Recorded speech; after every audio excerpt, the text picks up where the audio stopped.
Hello friends, legal literacy YouTube channel में आपका स्वागत है।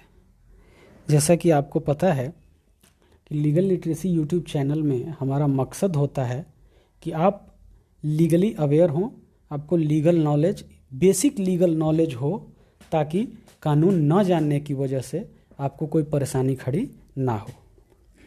तो दोस्तों, हमने स्टार्ट किया है आज कि लीगल नॉलेज के लिए सबसे पहले आपको कॉन्स्टिट्यूशन जानना होगा। इंडियन कॉन्स्टिट्यूशन जानने से क्या होगा कि आपको अपने अधिकारों, अपने कर्तव्यों और सरकार के फंक्शन के तरीक़ों के बारे में पता चलेगा। सरकारें कैसे फंक्शन करती हैं, कहाँ से उनको पावर्स मिलते हैं, इसके बारे में आप जानेंगे। तो कॉन्स्टिट्यूशन का पूरा फ्रेमवर्क देंगे। कॉन्स्टिट्यूशन पूरा आपको पूरा का पूरा कॉन्स्टिट्यूशन का नॉलेज दिया जाएगा। और ये आपको अगर कोई कॉम्पिटिटिव एग्ज़ाम की तैयारी कर रहे हो उसके लिए भी फ़ायदेमंद होगा, लॉ कर रहे हो उसके लिए भी फ़ायदेमंद होगा। तो स्टार्टिंग हम करते हैं। सबसे पहले हिस्टोरिकल बैकग्राउंड देखते हैं। जैसा कि आपको पता है कि हमारे कॉन्स्टिट्यूशन का निर्माण एक दिन में नहीं हुआ है। हमारे देश को आज़ादी अचानक से किसी एक रिवॉल्यूशन से नहीं मिली है। हमने लंबे सालों तक आज़ादी की लड़ाई अहिंसक और हिंसक दोनों तरीक़ों से लड़ी है। तो जब हमारे कॉन्स्टिट्यूशन को बनाया गया था, जब हमारा कॉन्स्टिट्यूशन बन के तैयार हुआ था, उसके पहले बहुत सारी ऐसी घटनाएं घटी हैं, बहुत सारे ऐसे ब्रिटिश कानून आए हैं जिनका कि बहुत बड़ा रोल रहा है, बहुत बड़ा रोल हमारे कॉन्स्टिट्यूशन के निर्माण पे रहा है। हमारे कॉन्स्टिट्यूशन के निर्माण पे उनका बहुत गहरा प्रभाव है। तो स्टार्टिंग करते हैं कि हमारे देश में ब्रिटिशर्स का रूल कब स्टार्ट हुआ, कैसे स्टार्ट हुआ, उसमें से कौन कौन से एक्ट्स आए, कौन कौन से कानून आए, जिससे कि हमें पता चलता है कि किस एक्ट का कितना इम्पैक्ट हमारे कॉन्स्टिट्यूशन ऑफ इंडिया पे पड़ा है। स्टार्टिंग करते हैं 1600 AD से। तो 1600 ईस्वी में ईस्ट इंडिया कंपनी हमारे देश में आई एक्सक्लूसिव राइट्स ट्रेड का लेके। ठीक है, ईस्ट इंडिया कंपनी, ब्रिटिश आए ईस्ट इंडिया कंपनी के फॉर्म में। तो एक्सक्लूसिव राइट उनके पास था क्योंकि वहाँ की महारानी का चार्टर ईस्ट इंडिया कंपनी के पास था। अब होता क्या है दोस्तों कि ईस्ट इंडिया कंपनी 1600 में आई, तब मुग़ल एम्पायर बहुत मजबूत था, लेकिन औरंगजेब के समय में मुग़ल एम्पायर कमज़ोर होने लगा। तो लेकिन फिर भी औरंगजेब के समय ठीक था, लेकिन औरंगजेब की मृत्यु के बाद 1707 ईस्वी से मुग़ल एम्पायर बहुत ही कमज़ोर होने लगा, बहुत बिखरने लगा। तो जब बिखरने लगा, ईस्ट इंडिया कंपनी ने अपना ताकत बढ़ाना शुरू किया। तो धीरे धीरे जब 1764 आया, तो 1764 में एक बक्सर का युद्ध हुआ, बैटल ऑफ बक्सर जिसको बोलते हैं। उसमें एक तरफ मुग़ल एम्परर शाह आलम सेकंड थे, नवाब ऑफ अवध सिराजुद्दौला, नवाब ऑफ बंगाल सिराजुद्दौला, ये एक तरफ थे, और ईस्ट इंडिया कंपनी अलग से थी, जिसमें ईस्ट इंडिया कंपनी जीत गई। और जीतने का इम्पैक्ट क्या हुआ? जीतने का इम्पैक्ट हुआ कि एक बहुत बड़े भाग बिहार, बंगाल और उड़ीसा के एक पूरे भाग पे एक्सक्लूसिव दीवानी राइट्स, रेवेन्यू और सिविल मैटर्स पे ईस्ट इंडिया कंपनी को मिल गई। ये तो हुआ दोस्तों 1764। तो 1764 के पहले ही आते हैं 1764 के बाद जब ईस्ट इंडिया कंपनी को ये पूरे दीवानी राइट्स मिल गए, तो दीवानी राइट्स मिलने के बाद क्या हुआ कि ब्रिटिश गवर्नमेंट को लगा कि ईस्ट इंडिया कंपनी को अब कंट्रोल करना चाहिए। तो ईस्ट इंडिया कंपनी को कंट्रोल करने के लिए कई सारे एक्ट्स लाए गए। तो उनको हम डिस्कस करेंगे। ये जो कंट्रोल करने की कोशिश किए गए ब्रिटिश एम्पायर द्वारा, ब्रिटिश क्राउन द्वारा, तो उसको हम देखते हैं। ये 1773 से 1858 तक, 1853 तक, 3 में लास्ट आया था। उसके बाद तो ब्रिटिश क्राउन ने खुद ही टेक ओवर कर लिया। तो हिस्टोरिकल बैकग्राउंड हम जब देखते हैं अपने कॉन्स्टिट्यूशन का, उसको हम 2 पार्ट में बांटते हैं। पहला है कंपनी रूल, सेकंड है क्राउन रूल। तो कंपनी रूल को हम 1773 से 1758 तक बांटते हैं। ठीक है, 1773 से 1758 तक।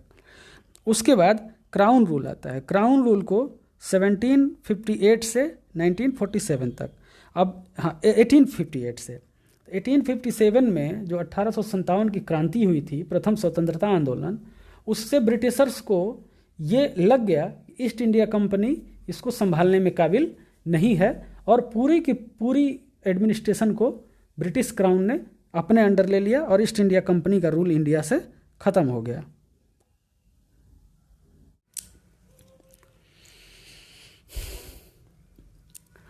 अब आते हैं कंपनी रूल के तहत। कंपनी रूल का जब हमारा पीरियड है 1773 से 1858 तक, इसमें ब्रिटिश गवर्नमेंट ने कई सारे एक्ट पास किए जो कि कंपनी के अफेयर्स को कंट्रोल करने के लिए थे, जिनका कि बहुत ज़्यादा इम्पैक्ट हमारे कॉन्स्टिट्यूशन ऑफ इंडिया के निर्माण पे पड़ा। तो सबसे पहला जो एक्ट आया ब्रिटिश पार्लियामेंट से पास होके, वो था रेगुलेटिंग एक्ट ऑफ 1773। ये एक हो गया 1773 में रेगुलेटिंग एक्ट। उसके बाद दोस्तों आया Pitt's India act of 1784। Pitt's India act आ गया 1784 का। इसके बाद 1786 में भी एक अमेंडमेंट आया इसमें, जिसमें वॉरेन हेस्टिंग्स को गवर्नर जनरल बनाया गया, वो सब बाद में आगे पढ़ेंगे हम। इसके बाद 1784 के बाद 1793 में आया, ठीक है, 1793 में। 1793 के बाद 1813 में भी आया, 20 साल के गैप पे आ रहा है, देख लीजिए। फिर चार्टर एक्ट 1833 आया और चार्टर एक्ट 1853 आया। 1853 लास्ट था। अब इसके बाद आगे देखते हैं हम। सबसे पहला जो है 1773 का रेगुलेटिंग एक्ट। अब रेगुलेटिंग एक्ट जो आया, ये फर्स्ट एक्ट था जो कि ब्रिटिश गवर्नमेंट ने ईस्ट इंडिया कंपनी को कंट्रोल करने के लिए लाया था। पहला एक्ट था, इसके पहले कोई भी एक्ट नहीं आया था इंडिया में ब्रिटिश गवर्नमेंट द्वारा जो कि ईस्ट इंडिया कंपनी के अफेयर्स को रेगुलेट करे। अब इस एक्ट से हुआ क्या दोस्तों, इस एक्ट में सबसे पहले पॉलिटिकल और एडमिनिस्ट्रेटिव फंक्शंस जो थे कंपनी को, उसको रिकॉग्नाइज किया। आपका ये पॉलिटिकल फंक्शन है, ये एडमिनिस्ट्रेटिव फंक्शन है, इसको रिकॉग्नाइज किया। एक और स्पेशल चीज़ हुई इसमें कि ये एक्ट इंडिया में सेंट्रल एडमिनिस्ट्रेशन का फाउंडेशन है। अब आते हैं कैसे फाउंडेशन है, वो आगे इसी एक्ट के फीचर्स हम पढ़ेंगे तो पता चलेगा किस तरह से इसको फाउंडेशन कहा जाता है। अब देखें फ्रेंड्स, पहले इंडिया में गवर्नर ऑफ बंगाल थे, गवर्नर ऑफ बॉम्बे और गवर्नर ऑफ मद्रास। ये तीनों सेम स्टेटस एंजॉय करते थे। तीनों के पास लेजिस्लेटिव और एडमिनिस्ट्रेटिव सारे फंक्शंस थे, सब बराबर थे, कोई किसी का सबऑर्डिनेट नहीं था। लेकिन फ्रेंड्स, रेगुलेटिंग एक्ट के तहत, रेगुलेटिंग एक्ट ऑफ 1773 के तहत जो गवर्नर ऑफ बंगाल था उसका पावर बढ़ा दिया गया और governor of Bombay and Madras को उसके सबऑर्डिनेट कर दिया गया। ठीक है, गवर्नर ऑफ बंगाल को अब गवर्नर जनरल ऑफ बंगाल कहा जाने लगा, उसका गवर्नर जनरल ऑफ बंगाल बना दिया गया और 4 मेंबर की एग्जीक्यूटिव काउंसिल दी गई उसे, जो कि उसे असिस्ट करे, उसके असिस्टेंस के लिए। ठीक है, अब क्या हुआ कि governor of Bombay and Madras जब इसके सबऑर्डिनेट हो गए तो ये एक तरह से सेंट्रल एडमिनिस्ट्रेशन का स्टार्टिंग हुआ। फर्स्ट में क्या हुआ, सेंट्रल एडमिनिस्ट्रेशन का स्टार्टिंग हुआ। अब ये first governor general of Bengal कौन थे, लॉर्ड वारेन हेस्टिंग्स। ठीक है, धीरे धीरे गवर्नर ऑफ बॉम्बे और गवर्नर ऑफ मद्रास के पावर और भी कम किए जाएंगे। अब आगे देखते हैं।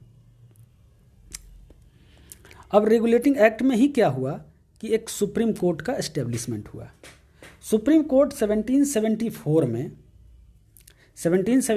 में कलकत्ता में एस्टैब्लिश किया गया, एक चीफ जस्टिस और 3 अदर जजेस के साथ। उसमें एक चीफ जस्टिस थे और 3 अदर जजेस थे। आगे हम कॉन्स्टिट्यूशन जब पढ़ेंगे तो सुप्रीम कोर्ट, हाई कोर्ट, सारा सब कुछ पढ़ेंगे और उसमें भी जानेंगे क्या क्या फंक्शन है, कितने जजेस हैं, क्या है। ठीक है, आगे अब आते हैं तो 73 का जो रेगुलेटिंग एक्ट था, उसमें एक और बहुत ही बड़ा डेवलपमेंट हुआ जिसमें कि कोर्ट ऑफ डायरेक्टर का फॉर्मेशन हुआ।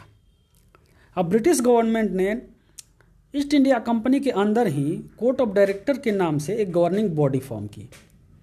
अब गवर्निंग बॉडी फॉर्म की तो गवर्निंग बॉडी, उसका काम क्या था, उसकी ड्यूटीज़ एंड रिस्पॉन्सिबिलिटीज़ क्या थी कि कंपनी के जो भी revenue, civil and military affairs हैं इंडिया में, उसको क्या करे, उसको ब्रिटिश गवर्नमेंट को उसके बारे में रिपोर्ट दे।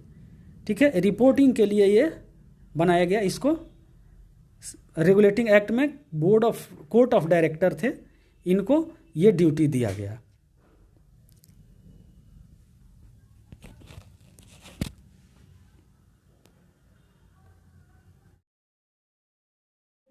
जो कंपनी थी ईस्ट इंडिया कंपनी, उस पर एक काफ़ी बड़ा दबाव आया। ठीक है, आगे बढ़ते हैं। अब आते हैं दोस्त इस पे पिट्स इंडिया एक्ट पे। अब पिट्स इंडिया एक्ट को पिट्स इंडिया एक्ट क्यों कहते हैं? क्योंकि इस एक्ट को इंट्रोड्यूस किया था ब्रिटिश पार्लियामेंट में विलियम पिट्स ने। विलियम पिट्स उस समय के ब्रिटिश प्राइम मिनिस्टर थे। ठीक है, अब ब्रिटिश पार्लियामेंट में इन्होंने इसको प्रेजेंट किया था, इसलिए इसको पिट्स इंडिया एक्ट कहते हैं। ठीक है, अब इसमें क्या हुआ कि इसमें सबसे फर्स्ट टाइम ऐसा हुआ कि कंपनी के टेरिटरी को, अब तक कंपनी का टेरिटरी कहा जाता था, उसको ब्रिटिश पोजेशन इन इंडिया कहा जाने लगा। ब्रिटिश गवर्नमेंट को कंपनी के सारे अफेयर्स पे, इंडिया के जितने भी इंडिया में कंपनीज के काम थे, फंक्शंस थे, सब पे ब्रिटिश गवर्नमेंट का पूरा कंट्रोल हो गया। अब आते हैं पिट्स इंडिया एक्ट। अब पिट्स इंडिया एक्ट के आगे बढ़ते हैं दोस्तों, थोड़ा इधर उधर हो गया है, इसको देख लेते हैं। ठीक है, अब आते हैं पिट्स इंडिया एक्ट। हाँ, पिट्स इंडिया एक्ट में क्या हुआ अभी ये बता दे रहे हैं। अब पिट्स इंडिया एक्ट में सबसे पहला जो इसका फीचर है, इसमें क्या किया कि जो कंपनी का कॉमर्शियल एंड पॉलिटिकल फंक्शन था उसको अलग अलग कर दिया। कॉमर्शियल फंक्शन अलग हो गया और पॉलिटिकल फंक्शन अलग हो गया। अब कॉमर्शियल और पॉलिटिकल फंक्शन अलग कैसे हो गया? अब देखो, एक कोर्ट ऑफ डायरेक्टर का फॉर्मेशन हुआ था, जो कि पॉलिटिकल कमर्शियल सारे मैटर्स को वो देखता था, रेवेन्यू और मिलिट्री अफेयर सब पे ब्रिटिश गवर्नमेंट को रिपोर्ट करता था, हो गया था। अब इसमें क्या किया कि एक ब्रिटिश गवर्नमेंट ने एक बोर्ड ऑफ डायरेक्टर का, बोर्ड ऑफ कंट्रोल का गठन किया, वो जो कि कंपनी के पॉलिटिकल अफेयर्स को मैनेज करता था। जबकि कोर्ट ऑफ डायरेक्टर को कमर्शियल फंक्शन का कंट्रोलर जो था वो बनाया रखा गया, लेकिन जो पॉलिटिकल अफेयर्स को मैनेज करने का जिम्मा दे दिया गया, ये बोर्ड ऑफ कंट्रोल को दे दिया गया।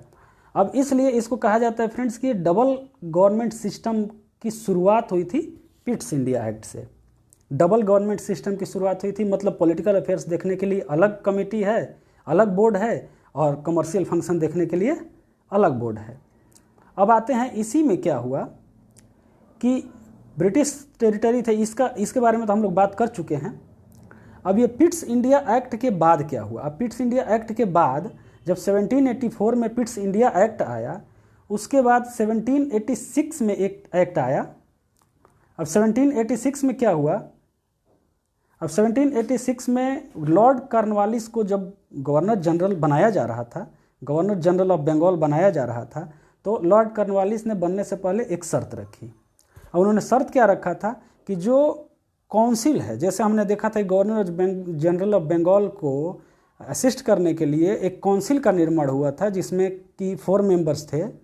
तो लॉर्ड कॉर्नवालिस ने एक शर्त रखा कि मैं काउंसिल के निर्णय को ओवरराइड करूंगा, तभी मैं गवर्नर जनरल बनूंगा। दूसरा शर्त रखा कि कमांडर इन चीफ भी मैं ही होऊंगा। 2 चीज़ें हो गई, 2 शर्त रखी। तो इसलिए उस एक्ट में कुछ अमेंडमेंट किया गया और इनकी सारी शर्तें मान ली गई। तो ये 1786 में आया, मतलब मेनली ये पिट्स इंडिया एक्ट का ही पार्ट था। अब आते हैं फ्रेंड्स 1793। अब ये क्या है? Act of 1793। अब 1773 रेगुलेशन एक्ट के बाद, रेगुलेटिंग एक्ट के बाद ये 1793 का एक्ट है। अब 1793 में क्या क्या हुआ था अब ये देखो। जैसे 1786 में हमने पढ़ा कि लॉर्ड कॉर्नवालिस ने ओवरराइडिंग वो अथॉरिटी ले लिया काउंसिल के डिसीजन पे ओवरराइड करने का, तो इसको कंटिन्यू कर दिया गया। अब आगे जो हुआ इस एक्ट के तहत गवर्नर जो जनरल ऑफ बंगाल का अथॉरिटी के ऊपर ओवरराइडिंग अथॉरिटी हो गया, ओवरराइडिंग अथॉरिटी हो गया काउंसिल के ऊपर। ठीक है, गवर्नर जनरल ऑफ बंगाल का पावर मद्रास और बॉम्बे प्रोविंस पे और ज़्यादा बढ़ा दिया गया। ठीक है। अब देखो, अब क्या हुआ कि ईस्ट इंडिया कंपनी का ट्रेड मोनोपोली 20 साल के लिए और बढ़ा दिया गया। अब ट्रेड मोनोपोली का क्या मतलब है? जैसे ईस्ट इंडिया कंपनी हमने स्टार्टिंग में पढ़ा है कि एक्सक्लूसिव राइट्स लेके आई थी इंडिया ट्रेड के लिए, तो एक्सक्लूसिव राइट लेके आई थी, तो वहाँ जो और कंपनीज थी वो ब्रिटिश गवर्नमेंट पे प्रेशर डाल रही थी कि हमें भी राइट दो, हम भी जाके व्यापार करें। लेकिन अब ईस्ट इंडिया कंपनी भी प्रेशर डाल रही थी कि हमसे तो सारे फंक्शन आपने छीन लिए, कम से कम व्यापार का तो फंक्शन दो। तो 20 साल के लिए उसका ये मोनोपोली बढ़ा दिया गया, मतलब कि 20 साल तक कोई और कंपनी ईस्ट इंडिया कंपनी का कंपटीटर इंडिया में नहीं रहेगा।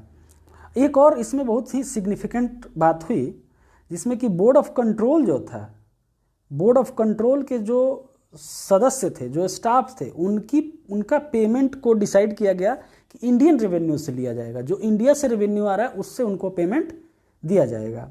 ये 1793 का था, ठीक है। 1793 के बाद आया 1813 चार्टर एक्ट ऑफ 1813। अब फ्रेंड्स, चार्टर एक्ट ऑफ 1813 में बहुत ही बड़े बड़े डिसीजन लिए गए। अब चार्टर एक्ट 1813 में ट्रेड मोनोपोली जो था, ईस्ट इंडिया कंपनी का ट्रेड मोनोपोली साफ खत्म कर दिया गया। मोनोपोली एबोलिस्ड एक्सेप्ट चाय के व्यापार में और चाइना के साथ व्यापार में, ये दो व्यापार में इनकी मोनोपोली रही, बाकी इंडिया से इनकी मोनोपोली खत्म हो गई। 1813 के एक्ट में एक बार फिर से बताया गया कि ब्रिटिश क्राउन का सोवरेनिटी है कंपनी के टेरिटरी पे। कंपनी अपना टेरिटरी पे शासन कर रही है, लेकिन रियल मालिक ब्रिटिश गवर्नमेंट है, ब्रिटिश क्राउन है, ब्रिटिश रानी है, राजा है, जो भी है उसकी सॉवरेनिटी है, असली मालिक वो है। एक और इसमें बहुत ही बड़ा निर्णय हुआ कि क्रिश्चियन मिशनरीज को अलाउ कर दिया गया इंडिया आने के लिए और पीपल को, लोगों को कन्वर्ट करने के लिए। अब यहाँ से वेस्टर्न एजुकेशन की भी स्टार्टिंग हुई, वेस्टर्न एजुकेशन देना शुरू कर दिया गया। अब एक और पावर लोकल गवर्नमेंट को दिया गया कि वो टैक्सेस इम्पोज कर सकते हैं लोगों पे, ये 1813 में दिया गया। अब 1813 के बाद हम पढ़ेंगे 1833 एक्ट ऑफ 1833। आगे बढ़ते हैं। हाँ, 1833 में आते हैं फ्रेंड। तो जैसे देख लो आप, 20-20 साल पे नए एक्ट आते जा रहे हैं। 1773, 1793, 1813, 1833, 1853। अब देखो इसमें क्या क्या होते जा रहा है। अब आप आगे बढ़ते हैं। ये एक्ट जो था, ये सेंट्रलाइजेशन, इंडिया में सेंट्रलाइजेशन का फाइनल स्टेप था। फर्स्ट स्टेप कौन था? Regulating act. रेगुलेटिंग एक्ट को फर्स्ट स्टेप माना जाता है, ये फाइनल स्टेप था। अब आगे देखते हैं कैसे ये था। तो सबसे पहले गवर्नर जनरल ऑफ बंगाल जो थे, उनको गवर्नर जनरल ऑफ इंडिया बना दिया गया with full military and civil power. Military और सिविल पावर पूरा का पूरा जो था गवर्नर जनरल ऑफ इंडिया में वेस्टेड हो गया। अब इस एक्ट ने गवर्नमेंट ऑफ इंडिया एक क्रिएट किया, जिसका कि ब्रिटिश पोजेशन इन इंडिया पे फुल अथॉरिटी हो गया। ब्रिटिश पोजेशन ऑफ इंडिया जो हमने पढ़ा है, पहले कंपनी की टेरिटरी थी, उसको ब्रिटिश पोजेशन ऑफ इंडिया कहा जाने लगा। लॉर्ड विलियम बेंटिक ये first governor general of India थे। कौन थे? Lord William Bentinck. 1833 में और क्या हुआ? अब देखिए, जैसे गवर्नर जनरल ऑफ बंगाल था, उसको एक काउंसिल बनाया गया, उसके असिस्ट करने के लिए लेजिस्लेटिव पावर उनको दिया गया। लेजिस्लेटिव पावर और एडमिनिस्ट्रेटिव पावर को अलग किया गया, लेकिन गवर्नर ऑफ बम्बई और गवर्नर ऑफ मद्रास को सबऑर्डिनेट बनाया गया। सबऑर्डिनेट तो बनाया गया था, लेकिन उनके पास भी कुछ लेजिस्लेटिव पावर थे। लेकिन जो एक्ट ऑफ 1833 थे, इसके तहत, इस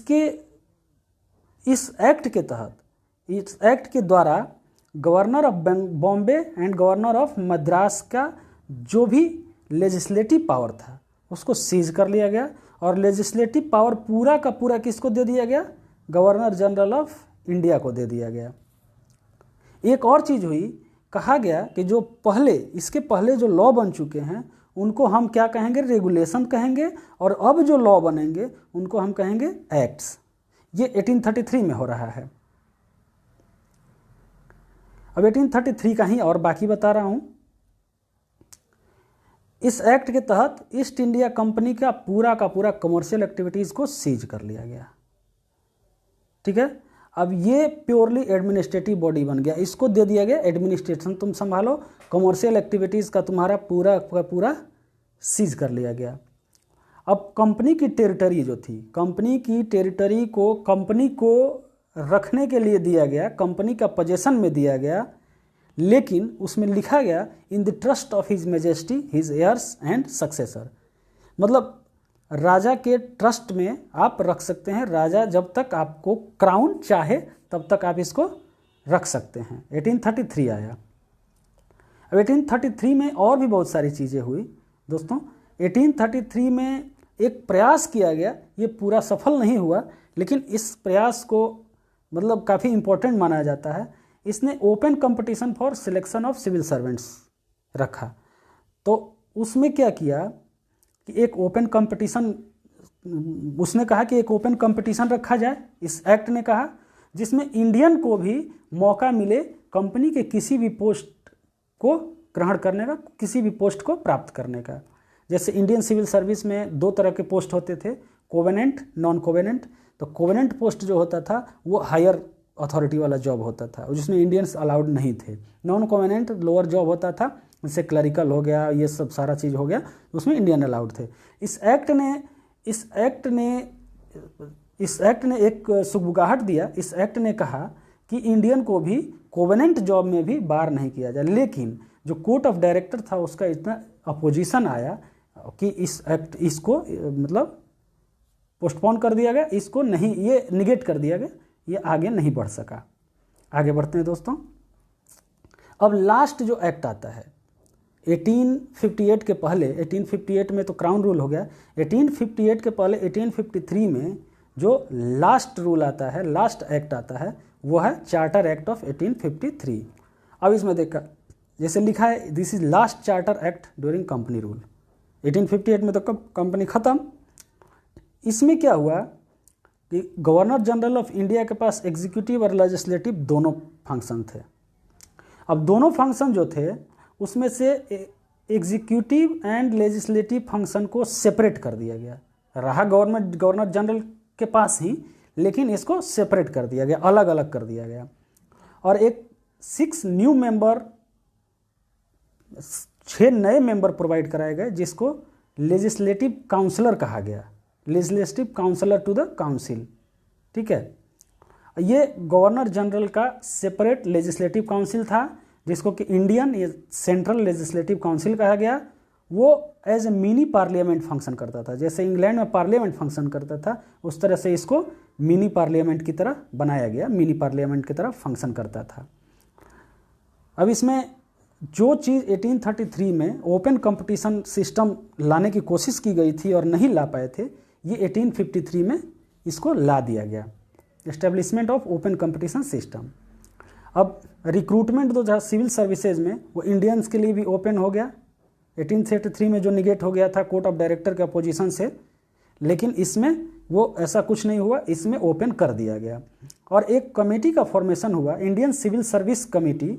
इंडियन सिविल सर्विस के विषय पे एक कमेटी का फॉर्मेशन 1854 में हुआ, जिसका नाम था मैकॉले कमेटी। ठीक है, मैकॉले कमेटी का फॉर्मेशन हुआ। इसके बाद एक्सटेंशन ऑफ कंपनी रूल हुआ। ठीक है, इसी में दिया गया कि ईस्ट इंडिया कंपनी अलाउ किया गया उसको कि ब्रिटिश पोजेशन को, ब्रिटिश क्राउन के ट्रस्ट में ब्रिटिश टेरिटरी को पोजेशन कर सकता है। लेकिन पहली बात, हर एक्ट में एक टाइम फ्रेम होता था, टाइम दिया जाता था, इतने समय के लिए, इतने समय के लिए।